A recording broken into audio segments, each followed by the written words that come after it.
ओम श्री गणेशाय नमः। श्री शिव महापुराण रुद्र संहिता सृष्टि उपाख्यान खंड अध्याय 14 शिव पूजन ना जुदा जुदा प्रकारो। ऋषय ऊचुः व्यास शिष्य महाभाग कथय त्वं प्रमाणतः कः पुष्पः पूजितः शंभुः किं किं यच्छति वह फलम। ऋषिओ बोल्या, हे व्यासना शिष्य, हे महाभाग्यशाળી, क्या પુષ્પોથી પૂજેલા શંકર ક્યું ફળ આપે છે તે માપ સાથે તમે કહો। સુત બોલ્યા, હે સૌનકાદી મહર્ષિઓ, તમે બધું આદરથી સાંભળો। પુષ્પો અર્પણ કરવા વિશેનો નિર્ણય હવે હું અત્યંત પ્રેમથી કહું છું। મહર્ષિ નારદે આજ વિધિ બ્રહ્માને પૂછ્યો હતો, ત્યારે તેમણે બ્રહ્માએ ઘણા પ્રેમથી પુષ્પો અર્પણ કરવાનો નિર્ણય આમ કહ્યો હતો।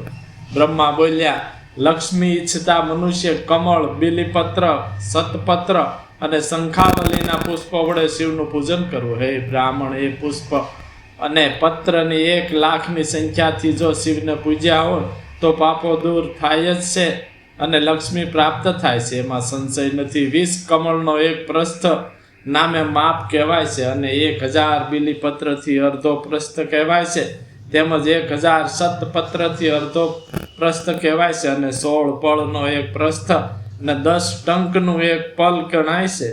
આજ માપથી તુલા એટલે 100 પલના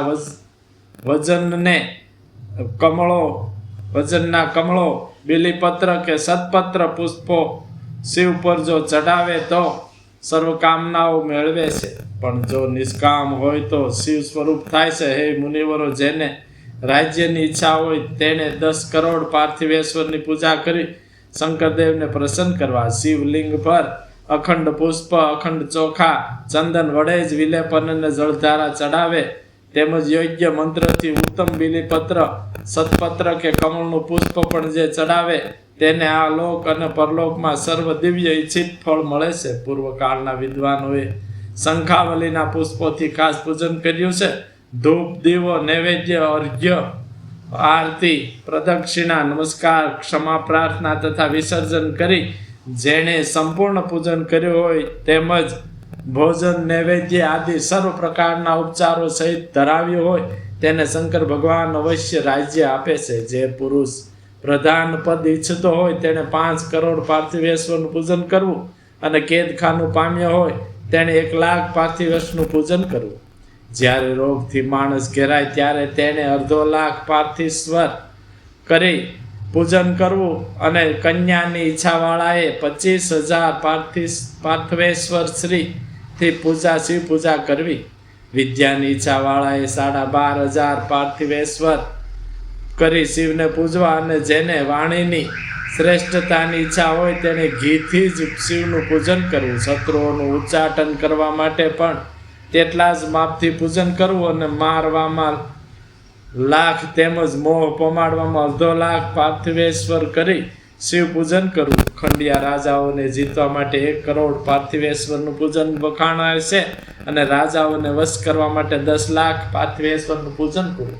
યશ માટે તેટલી જ 10,00,000ની સંખ્યા અને વાહનાદિ મેળવવાને 1,000ની સંખ્યા તેમજ મુક્તિની ઈચ્છાવાળાએ 5 કરોડની સંખ્યાથી પાર્થિવેશ્વર બનાવી સારી ભક્તિથી શિવને પૂજવા। જ્ઞાન ઈચ્છનારે 1 કરોડ પાર્થિવેશ્વર વડે લોકનું કલ્યાણ કરનાર શંકરને પૂજવા અને શિવનું દર્શન ઈચ્છનારે 50,00,000 પાર્થિવેશ્વરથી શિવની પૂજા કરવી। તે જ રીતે પોતાના ઈચ્છિત ફળને અનુસરી મૃત્યુંજયનો જપ કરવો। મૃત્યુંજયના 5,00,000 જપ જો કર્યા હોય તો શિવ પ્રત્યક્ષ થાય છે। કોઈ 1,00,000 મૃત્યુંજયના જપથી શંકરને ભજે છે, બીજો 1,00,000 જપ થતા ઉત્તમ જાતિમાં જન્મ સંભવે છે, ત્રીજો 1,00,000 જપ થતા ઈષ્ટ કામનાનો લાભ થાય છે, ચોથો 1,00,000 પૂરો થતા શંકરને પ્રત્યક્ષ જુએ છે અને 5મો 1,00,000 જપ થતા તે અવશ્ય ફળ આપે છે અને એ જ મંત્રોનો 10,00,000 જપ થતા સંપૂર્ણ ફળ પ્રાપ્ત થાય છે। એ શ્રેષ્ઠ મહર્ષિ, જેને મુક્તિની ઈચ્છા હોય તેણે દર્ભથી મહાદેવનું પૂજન કરો ને તે દરેકની સંખ્યા 1,00,000ની જ જાણવી। જેને લાંબા આયુષ્યની ઈચ્છા હોય તેણે ધ્રોખડથી મહાદેવનું પૂજન કરવું અને જેને પુત્રની ઈચ્છા હોય તેણે ધતુરાના ફૂલથી પૂજન કરવું। છેડાના ભાગે રાતી દાન લેવાળો ધતુરો પૂજનમાં શુભદાયી ગણાય છે અને અગત્યાના ફૂલથી પૂજન કરનારનો મોટો યશ થાય છે. તુલસી પત્રથી જે પૂજન કરે છે તેને ભોગ અને મોક્ષરૂપ ફળ મળે છે.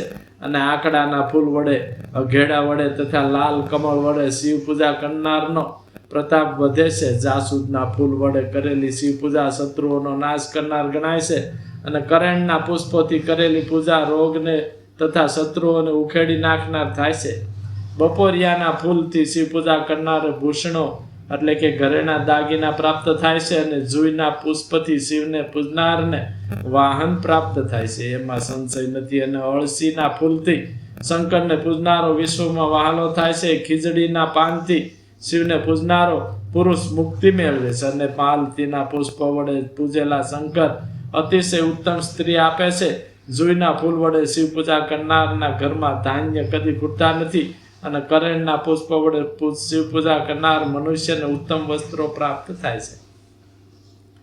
નગોડના ફૂલ વડે શિવને પૂજનારનું મન લોકમાં પવિત્ર બને છે. અને 1,00,000 બીલીપત્ર વડે શિવ પૂજા કરનારો સર્વ કામનાઓને મેળવે છે. શણગાર માટેના પુષ્પહારોથી શિવની પૂજા કરનારના સુખ અને સંપત્તિથી વધે છે. અને તે ઋતુઓના પુષ્પો જો શિવને ચડાવ્યા હોય તો તે મુક્તિ આપનારા અવશ્ય થાય છે. રાયના પુષ્પો જો શિવને ચડાવ્યા હોય તો તે શત્રુઓને મૃત્યુ આપનાર થાય છે. અને એ પુષ્પો જો 1,00,000 ચડાવ્યા હોય તો તેથી મોટું ફળ મળે છે. એવું એક પણ ફૂલ નથી જે શિવને પ્રિય ન હોય. ચંપો અને કેવડો છોડી દઈ બીજા બધા પુષ્પો શિવને ચડાવવા. હવે શંકરના પૂજનમાં લેવાતા ધાન્યનું માપ અને ફળ હું તમને પ્રેમથી કહું છું. તેને હે ઉત્તમ તમે સાંભળો. હે બ્રાહ્મણ, શંકરના ઉપર સંપૂર્ણ ભક્તિથી અખંડ ચોખા ચડાવવાથી મનુષ્યોની લક્ષ્મીની વૃદ્ધિ થાય છે. તેનું માપ 6 પ્રસ્થ, 3 પ્રસ્થ, 1.5 પ્રસ્થ, 2 પલ છે. તે 1,00,000ના માપે કહેવાય છે. રુદ્રનું પ્રધાન સ્થાને પૂજન કરી એક અતિ સુંદર વસ્ત્ર શિવ પર ચડાવવું અને તેના ઉપર ચોખા ચડાવવા તે વિધિ ઉત્તમ છે. તે પર એક શ્રીફળ ગંધપુષ્પ આદિ સાથે ચડાવી ધૂપાદિ કરીને પૂજનનું ફળ મેળવાય છે. તે પૂજન કરાવનાર બ્રાહ્મણને બ્રહ્મા જેના દેવ ગણાય છે એવા 1 માસાભાર રૂપાની ગણતરી અથવા પોતાની શક્તિ પ્રમાણે દક્ષિણા દેવી. તેમાં 12ની સંખ્યામાં બ્રાહ્મણો જમાડવા. તેથી 1,00,000ની પૂજા સાંગોપાંગ મંત્ર સહિત સિદ્ધ ગણાય છે. તેમાં મંત્ર વિશેનો વિધિ 108નો કહેલો છે. તેવી જ રીતે તલની 1,00,000 પલની સંખ્યા શિવ પર ચડાવવાથી મોટા પાપોનો નાશ કરે છે. 11 પલથી જ 1,00,000નું માપ તેમાં કહ્યું છે. હિત ઈચ્છનારે એ તલની પૂજા પહેલાની પેઠે જ પૂજન કરવું. વળી એમાં માણસે બ્રાહ્મણોને પણ અવશ્ય જમાડવા, જેથી મહાપાપથી થયેલું દુઃખ તત્કાળ ચોક્કસ નાશ પામે છે. એ જ રીતે શિવને ઉદ્દેશી જવની પૂજા પણ 1,00,000ની કહેલી છે. તેની સંખ્યા 8 કે 4 પ્રસ્થ થાય છે. તેમાં 2 પલનું એક માપ જૂના કાળનું છે. જવથી શિવ પૂજા સ્વર્ગનું સુખ વધારનારી મુનિઓએ કહી છે. તેમાં ફળની ઈચ્છાવાળાઓએ પ્રજાપતિને ઉદ્દેશી બ્રાહ્મણોને જમાડવા જોઈએ. તે જ રીતે ઘઉંથી શિવનું પૂજન પણ ઉત્તમ છે. જો 1,00,000ની સંખ્યાના ઘઉં વડે પૂજા કરી હોય તો સંતતિ વધે છે. 8 શેર ઘઉં વડે 1,00,000ની સંખ્યા થાય છે. અને તેમ કરવું તે વિધિપૂર્વકનું છે. મગ વડે પૂજન થતા મહાદેવ અવશ્ય સુખ આપે છે. 7 પ્રસ્થ અથવા અર્ધો પ્રસ્થ અને 2 પલ મગ વડે જે પૂર્વકાળના વિદ્વાનો 1,00,000 મગ કહેલા છે. તેમજ તેમાં 11 બ્રાહ્મણો ને જમાડવા જોઈએ. કાંગ ધાન્ય વડે ધર્મના અધ્યક્ષ પરમાત્મા શિવનું પૂજન કરવાથી જ ધર્મ, અર્થ અને કામ વધે છે. અને તે પૂજા સર્વ સુખને આપનારી થાય છે. તે કાંગના 1 પ્રસ્થ વજનથી 1,00,000ની સંખ્યા પૂર્વકાળમાં વિદ્વાનો કહી છે. અને તેમાં 12 બ્રાહ્મણોને જમાડવાનું કહેલું છે. રાયથી કરેલું શિવનું પૂજન શત્રુઓનું મૃત્યુ કરનાર થાય છે. 20 પલ સરસવથી 1,00,000 રાય થાય છે. તે દ્વારા પૂજન કરવાથી જ શત્રુનું મૃત્યુ કહેલું છે. તેમજ તુવેરના પાંદડા વડે શોભાવીને શિવની પૂજા કરવી અને એક સુંદર ગાય તથા 1 બળદનું દાન દેવું. મરિયા વડે કરેલી પૂજા શત્રુઓનો નાશ કરનારી કહી છે. તુવેરના પાંદડા વડે સુશોભિત કરી શિવને પૂજવા જોઈએ, કેમ કે એ પૂજા અનેક પ્રકારના સુખ આપનારી તથા સર્વ ફળ આપનારી છે. હે મુનિવર, એ પ્રમાણે મેં તમને ધાન્યનું માપ કહ્યું. હવે હે મુનીશ્વર, પુષ્પોનું 1,00,000નું માપ તમે પ્રેમથી સાંભળો. સૂક્ષ્મ માપ જાણનાર વ્યાસમુનિએ શંખાવળીના પુષ્પોનું 1,00,000નું માપ 1 પ્રસ્થ પુષ્પોનું કહ્યું છે. 11 પ્રસ્થથી 1,00,000 ચમેલીના ફૂલનું માપ કહ્યું છે, અને તેટલું જ જુઈના ફૂલનું માપ થાય છે. તેમજ રાઈના ફૂલનું માપ તેથી અડધું થાય છે.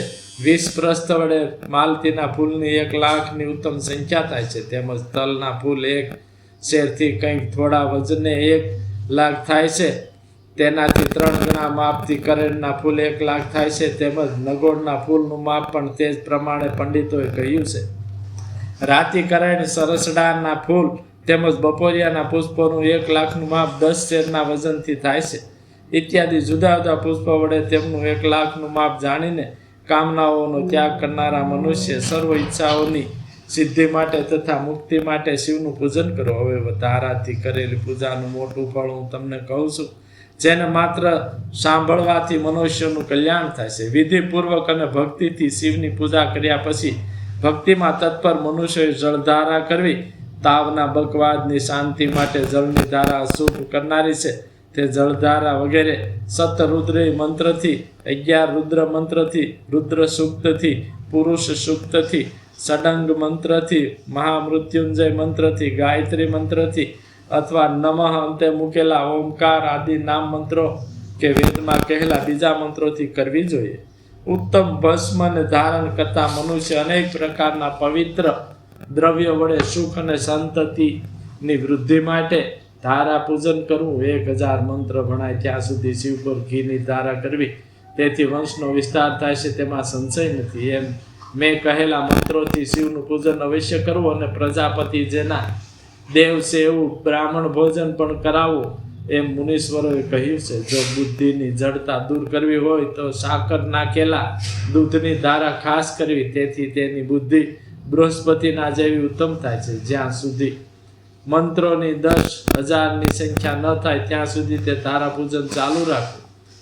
જ્યારે કારણ વિના શરીરમાં ક્લેશ થાય, હરકોઈ ઠેકાણે પ્રેમ થાય, દુઃખ વધી પડે અને પોતાના ઘરમાં હંમેશા કજિયો થયા કરે, ત્યારે શિવ ઉપર જો દૂધની ધારા કરવામાં આવે તો સર્વ દુઃખ નાશ પામે છે. શત્રુઓને તપાવવા માટે શિવની ઉપર કાળજીથી તેલની ધારા કરવી, જેથી તે કાર્યમાં નક્કી સફળતા મળે છે. સુગંધી તેલ વડે ધારા કરવાથી ભોગોની વૃદ્ધિ થાય છે, અને સરસવના તેલ વડે ધારા કરવાથી શત્રુઓનો નાશ અવશ્ય થાય છે. મધથી ધારા વડે શિવ પૂજન કરવાથી યક્ષરાજનું પદ મળે છે, અને શિવ પર કરેલી શેરડીના રસની ધારા સર્વ પ્રકારનો આનંદ કરનારી થાય છે. ગંગા જળની ધારા જ ભોગ અને મોક્ષ ફળને આપે છે. આ બધી ધારાઓ મૃત્યુંજયના મંત્રથી કરવા કહેલી છે. તેમાં 10,000ની સંખ્યાનું પ્રમાણ તેના વિધિપૂર્વક કરવું, અને 11 બ્રાહ્મણોને ભોજન પણ કરાવવું. હે મુનિવર, તમે મને જે પૂછ્યું હતું તે બધું મેં તમને કહ્યું. લોકમાં આજ સફળ અને સર્વ કામનાઓ તથા હિત કરનાર થાય છે. કાર્તિક સ્વામી અને પાર્વતી સહિત શિવનું ભક્તિથી વિધિ સાથે પૂજન કરી મનુષ્ય જે ફળ મેળવે છે તે મેં જેવું સાંભળ્યું તે હું કહું છું. શિવનો તે ભક્ત આ લોકમાં પુત્ર પૌત્રાદિ સાથે બધા સુખ ભોગવીને તે પછી સર્વ સુખ આપનાર મહાદેવના લોકમાં જાય છે. ત્યાં કરોડો સૂર્યના જેવા પ્રકાશતા બધે ઈચ્છા પ્રમાણે જનારા અને રુદ્ર કન્યાઓથી વ્યાપ્ત વિમાનોમાં બેસી શિવ સ્વરૂપ બની ગીત અને વાજિંત્રો સાથે પ્રલય કાળ સુધી તે આનંદ કરે છે, અને તે પછી અવિનાશી વિજ્ઞાનને પ્રાપ્ત કરી મોક્ષ પામે છે. ક્રીડતે શિવભૂતશ્ચ યાવત ભૂત સંલવમ તતો મોક્ષ વાપનોતિ વિજ્ઞાનમ પ્રાપ્ય ચાક્ષેયમ. ઇતિ શિવ મહાપુરાણમાં બીજી રુદ્ર સંહિતામાં પ્રથમ ખંડમાં સૃષ્ટિના ઉપાખ્યાનમાં શિવ પૂજાની વિધિનું વર્ણન નામનો 14મો અધ્યાય સમાપ્ત. બોલ મહાદેવની જય.